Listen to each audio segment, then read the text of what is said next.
Ato amin'ny tokotanin'ny WWF eto Antsakaviro no misy ny ivitoerana ivelaran'ny mpanao gazety na centre de presse malagasy, natsangana hanamafisana ny fahaiza-manao ny mpanao gazety amin'ny asa fampahalalam-baovao, fanentanana sy fanabeazana ny olom-pirenena, ny fiarovana ny zon'olombelona sy ny fahalalahana ary ny fandalana ny demokrasia. Satria asa sarotra ny asa fanaovan-gazety na amin'ny vanim-potoana milamina izany na amin'ny fotoan-tsarotra diavin'ny firenena sy izao tontolo izao. Telo taona zao ny centre de presse malagasy na ny gazety malagasy ozy tsika amin'ny teny gasy.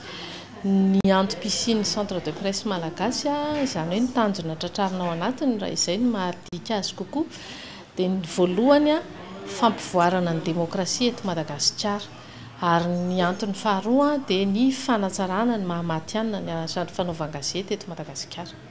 Professionalisme, fahafehezana ny asa, zava-dehibe io satria izay no asan'ny mpanao gazety, mampahalala vaovao, mamoha sy mampisokatra ny eritreritry ny tsirairay, mampipoitra ady hevitra eo anivon'ny fiarahamonina, mampanjaka ny fahafahana maneho hevitra, handraisan'ny olom-pirenena anjara bebe kokoa amin'ny fiainam-pirenena isian'ny fampandrosoana maharitra.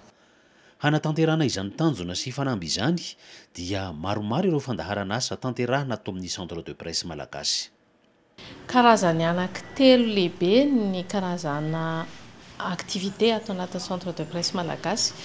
Ny sokajy voalohany amin'ny centre de ressources dia misy biblioteka ato dia misy ihany koa médiathèque izay ahafahana mitrandraka vaovao amin'ny alalan'ny internet. Ny faharoa dia ny fampiofanana ny mpanao gazety, izany hoe ny fampiofanana dia ilay ataontsika hoe fampiofanana maharitra formation ho an'ny mpanao gazety efa amperinasa. Ny karazana asa fahatelo dia ny fampiofanana miendrika fifampizarana, eo indray zany tsy hoe fampianarana fa ny mpanao gazety izay manana traikefa na manana fahalalana bebe kokoa noho ny namany dia mizara amin'ireo namany dia mampivoatra ihany koa ny fari-pahalalana eo amin'ny mpanao gazety izany izay fifampizarana izay. Maro ny mpanao gazety mpikambana atao amin'ny centre de presse fa samy manana ny fotoana hatongavany ato, manao asa fikarohana, ahafahana mifehy ireo lohahevitra samihafa izay kirakirain'ny mpanao gazety amin'ny andro andavanandro, ka mba ho reportage na lahatsoratra mafonja sy mari-potitra no atolotra ny mpamaky gazety sy ny mpihaino radio ary ny mpijery ny televiziona.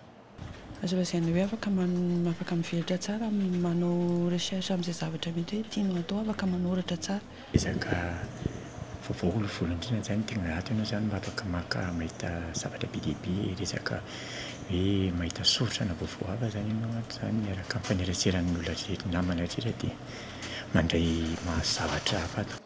Tsy mpanao gazety efa zahatra raha ihany ireo manao asa fikarohana atao amin'ny centre de presse malagasy, fa eo koa ireo tanora mpianatra izay manam-pikasana ho mpanao gazety na asa mifandraika amin'ny lafin'ny fifandraisana na asa fikarohana fotsiny. Mampitombo fahalalako zany ilay izy, afaka miconnecter gratuitement ato. Za tsy journaliste ka. Fa ino zany tena hoe akaresana atao amin'ny centre de presse iny hoe tena zavatra mahalinana ho ato? Mahalinana ato zao mijery actualité amin'izao. Resaka actualité sy resaka ny fivoarana politika sy ohatr'izany. Ianao zany manam-pandriana ho lasa journaliste? Tiako ilay journaliste fa ilay zavatra ataoko tsy tena hoe amina communication loatra. Efa firy vola ianao zao makato amin'ny centre de presse? Efa herintaona. Miara-miasa amina ampirahiombona antoka maro ny centre de presse malagasy amin'ny fanomezana fiofanana ny mpanao gazety. Tamin'ity herinandro ity dia nandalo tato ny fondation Friedrich Ebert, nanao valan-dresaka fampahafantarana fiofanana ho an'ny mpanao gazety mbola tanora. Ny taona moa natao hoe tanora dia hoe 16 ka hatramin'ny 20 taona, ataonay fa hoe hatreo efa mba mahalala le tanjona tiany hatongavana amin'ny maha olom-pirenena azy, amin'ny maha mpanao gazety azy, hatraizany tiany hatongavana. Dia izay no ifandresen-dahatra ao anatin'le hoe tsy teny hoe tsika hoe fifanitsanana na fifaninanana ilay izy, fa fifakahalalana dia hifantona arakarak'izay hoe hitanay hoe ireto olona reto a no vonona irotsaka voalohany aloha hampitombo ny fahalalana sy ny fahaiza-manaoany tena vonona amin'izay izy ary fantany hoe tia ny haiko dia tia tsy haiko dia tia tiako hampitomboana fahitanay azy aloha amin'ilay haitarika ilaina mba hampatonga ahatonga ny mpanao gazety hifantoka amin'ilay hoe tena asany fa no asiana tsindry manokana le zay le hoe leadership zay ary ny lafiny anankiray ny FES miasa lalandava amin'ny fampiroboroboana ny tambazotra ny mpiarahaba rehetra ka ny FES mazava ho azy fa anatin'ny tambazotra ihany koa miaraka amin'ny centre de presse malagasy miara-manofana mpanao gazety tsy eto Antananarivo ihany fa manerana ny nosy ny fandriana dia mbola hitohizan'ny fiarah-miasa amin'ny centre de presse satria fameno tokoa fameno ny FES ny centre de presse amin'izay lafin'izay mandeha miantoana atao anatin'ny fito volana ny fiofanana ka sady afaka manao ny asany hatrany ny mpanao gazety no misy fotoana amin'izay ny fiofanana andrefesan'ny zakavitany sy anatsarany fomba fiasany volana aprily misy 10 andro volana jona misy 4 andro indroa satria manao théorie dia aveo manao pratika mandeha manao le investigation le fanadihadiana dia misy fiatoana kely satria le vokatra le fanadihadiana zany ho arafitra dia ho asehony dia ho avoaka dia eo zany misy fifaninanana hoe zay mahazo loka voalohany dia mahazo stage makany velany herinandro ny farany oktobra sy novambra dia efa eritreretinay koa hoe isy 2 andro avy ireo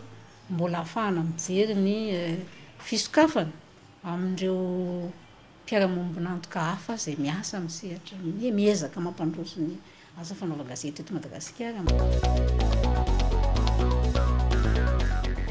Isaky ny zoma dia mifamory ato amin'ny centre de presse ny mpanao gazety mizatra miresaka amin'ny teny anglisy mikasika ireo lohahevitra izay misongadina mandritra ny herinandro. Io ilay antsoina amin'ny teny anglisy hoe Friday Talk. Tamin'ny 9 Marsa ohatra dia tonga teto Ramatoa Linda Morales avy ao amin'ny tetikasa mahefa na malagasy eniky ny fahasalamana niresadresaka momba ny tetikasa mahefa vatsian'ny USAID vola izay miezaka mampandray anjara betsaka ny vehivavy sy ny lehilahy amin'ny fampanjariana ny fahasalamana. It's a special day for us because it's International Women's Day. So this topic is very timely for today and we are discussing in English to improve English skills of our Malagasy colleagues, friends. Nahafahana mpanao gazety maro nampivelatra ny fifandraisany sy ny fahalalany ny Friday Talk.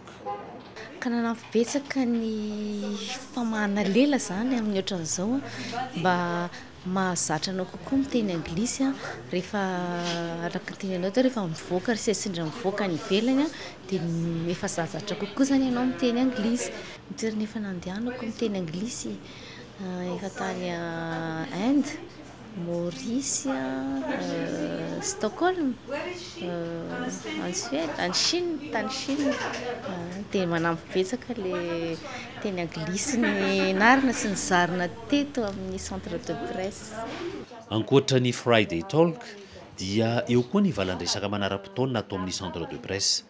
Ka tamin'ny 9 Marsa teo ihany ohatra talohan'ny Friday Talk izay nanomboka tamin'ny 12 andro dia nisy valandresaka momba ny fiaraha-miasa amin'ny Inde amin'ny famokarana sy fampiasana ary fanapariahana ny angovo avy amin'ny herin'ny masoandro.